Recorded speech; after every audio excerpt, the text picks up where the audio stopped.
Les paroles que tu m'as données, Odette de Benoît. Ces pages transcrivent les paroles vivantes reçues par une femme qui savait être à l'écoute de Dieu au milieu des besognes ordinaires que connaît une épouse, une mère, une maîtresse de maison. Très simplement, des questions vitales sont abordées, telles l'éducation des enfants, la maladie et la guérison, la mort, le retour de Jésus-Christ, le secret de la joie et de la paix dans les difficultés. En un siècle d'activisme, d'agitation et d'angoisse, où la piété méditative aurait tendance à se retirer au sein de communautés monastiques, ce livre apporte un message spirituel à l'homme d'action aussi bien qu'à l'esprit contemplatif.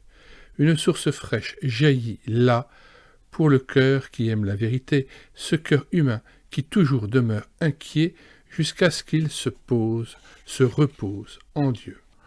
Introduction. Les paroles que tu m'as données. En épigraphe à cet ouvrage, voici le verset qu'avait choisi Odette de Benoît, les paroles que tu m'as données, Jean 17, verset 8.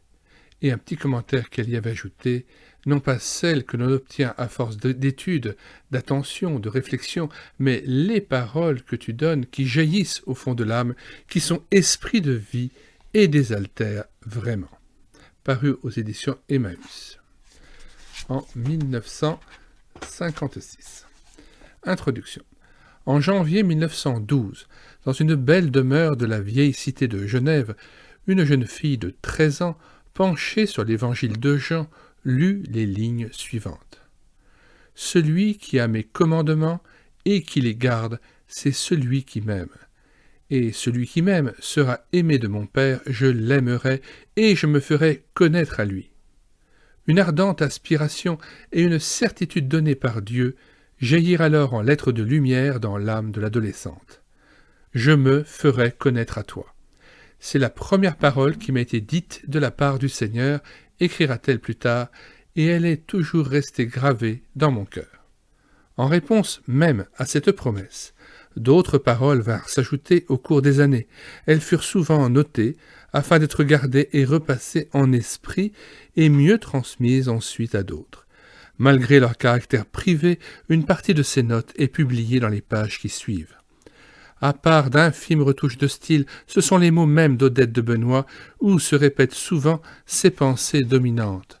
Elles ont été regroupées par sujet en délaissant fréquemment l'ordre chronologique.